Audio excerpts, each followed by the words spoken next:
朋友们，今天我们来填坑了。这次就来讲一讲我心目中最强的国产武侠动画。这部动画一经播出，就登上了国产动画片的收视率之最，比同期的《猫和老鼠》还高。同名图书呢，也在后续卖出去了1000多万份。动画片呢，也出口到了美、韩、日等17个国家，完全算得上是文化出海的成功案例了。但就这么牛逼的一部动画片，却在后面被冠上了血腥、暴力、色情的标签，甚至呢还惨遭停播。说到这儿，相信有的朋友反应过来了，没错，今天咱们要说的就是《虹猫蓝兔七侠传》。旋风剑，春雷剑。那么说到虹猫蓝兔我们呢就不得不提一下背后的总导演王虹了。王虹这个人有多厉害呢？30多岁就被评为了国家1级导演，并且拿了电视剧领域的多项大奖，可以说在拍电视剧这方面前途一片光明。但是王虹这个人他志不在此，他觉得那个时候大家看的动画片都是一些国外的米老鼠聪明的一休于是他就觉得中国有更多自己的动画片才行。王虹有2只猫，一个是红猫，还有一个是蓝猫。没错，蓝猫淘气3000问的总导演也是王虹。93年的时候，王虹开始孵化蓝猫。97年的时候王虹和北京的三辰动画合作成立了三辰影库，开始制作大型科普动画片《蓝猫淘气3000问》。别看现在几千集的《蓝猫淘气3000问》但是在刚开始他们就做了100多集，而且呢这100多集也就是从10万个为什么里边简单的复制粘贴了一下，制作的算不上精良。但在那个年代，这种动画还是非常少的。虽然说这个作品它有时代的局限，有些科普也不是很准确，但是对于小孩子来说还是能学到很多知识的。那个经典的歌我到现在呢也依然记得。星星眨眨眼，星星眨眨眼，月儿花问好，彗星拖着长长的尾巴，彩虹来家乡。因为看了蓝猫淘气，我从小呢也对自然课非常感兴趣，所以我是非常感谢这部动画片的。而且蓝猫的经典配音葛平老师也是鬼畜里边的常客。我来，我有知识，我自豪。还记得我是谁吗？我说你叫什么名字？翻出来了一个花童儿。你今年多大了？我这是超威蓝猫。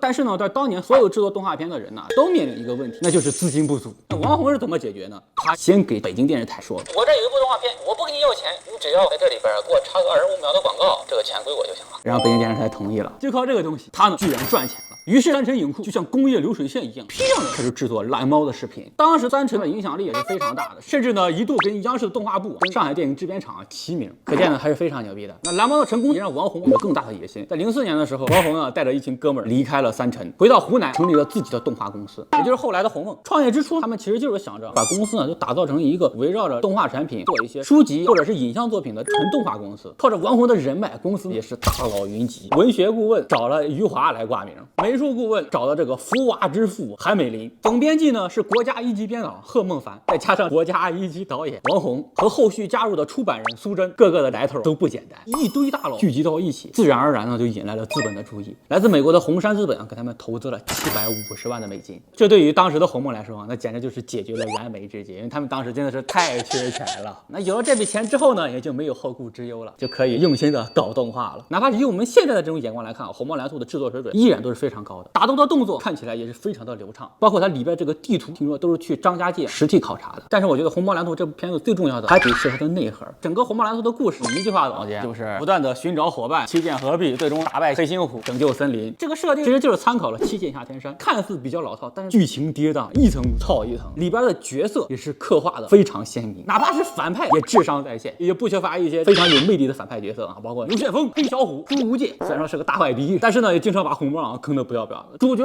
其实也没有主角光环，一切呢都要靠虹猫自己的努力。而且在这个故事里边呢，它也没有很强烈的正邪之分，大家呢都是为了不同的阵营而战，不像很多的动画片动不动非黑即白。虽然说每个角色的刻画都不多，但是每个角色都能给你留下非常深刻的印象。当然还有一点呢，就是这部动画里边还有不少的感情戏，自古红蓝出 CP 可能就是从这开始的。还有呢就是大奔跟牛旋风的兄弟情，感情这方面的东西，编剧要是没有点人生阅历，还真的是写不出来这么多东西。整部动画也是融合了大量的3维场景和2维人物，可以说都是用钱烧出来的。就是因为这个背景做的实在是太还原了，后续呢甚至还直接被官方当张家界的旅游风景宣传片了。豆瓣评分高达9.6，再加上呢当年广电还发布了一条在规定时间内不得播出国外动画片的禁令，这直接就给虹猫蓝兔大幅叠满。一出来果然爆炸了，收视率蹭的往上涨。06年光靠图书就卖出去了1000多万册，收入高达1个多亿，可以说是大获成功啊。但是有句话说得好，人霸出名不怕撞啊！你这个东西火了，随着这个批评也是铺天而来，说哎呀，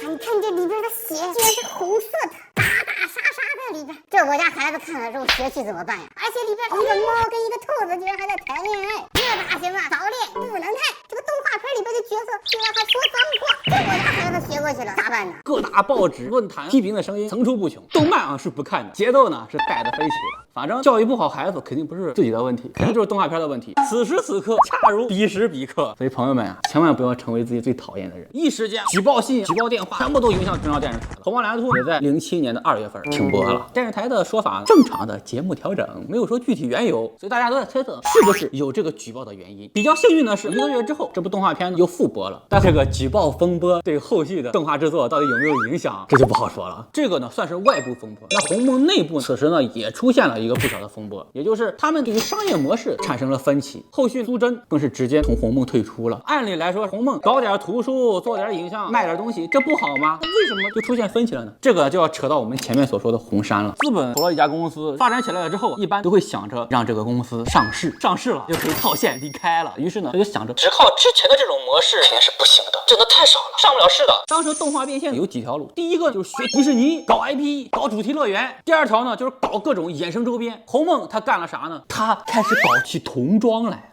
了。啊，すごい。光在上海就开了10几家大型的服装店，全国呢更是有几百家的线下门店。这个东西严重的把鸿蒙给拖垮了。之前迪士尼还劝过鸿蒙，你搞这条路啊也不是不行，但是呢，你不要想着几年就把迪士尼上百年的 IP 积累学到手。就算你是站在巨人的肩膀上，照着人家走，那你也得经历过10几年，一步一步的走，你才能做成。你上来就迈这么大步子，果然鸿蒙把蛋给扯了。线下门店的亏损极大的拖垮了鸿蒙的各个业务，而且《虹猫蓝兔七侠传》之后，鸿蒙的后续作品也有点后继不足，真的就是开局即巅峰了。毕竟它不像这个《喜羊羊》《猫和老鼠》《熊出没》这种单元剧，一集都是一个故事，可以不停的出。那《虹猫蓝兔七侠传》之后，其实战力体系已经固定了，再往后出你很难去超越前作，包括后边的《虹猫蓝兔阿木星》《虹猫仗剑走天涯》《虹猫蓝兔光明剑》都没有红七当年的热度了。最后呢，王导也因为个人的身体原因离开了鸿蒙。此时的鸿蒙跟最早相比，基本上人呢也就走的七七八八了。但是在外部呢，《喜羊羊与灰太狼》的大电影牛气冲天，则是直接拿下了9000万的票房，这个也让鸿蒙眼红的不行，心想我是不是也可以做电影，出此一搏吧？于是呢，鸿蒙就制作了大电影《虹猫蓝兔火凤凰》，然后跟《喜羊羊与灰太狼》是虎虎生威撞到了一起。虎虎生威票房多少呢？1个多亿。火凤凰的票房多少呢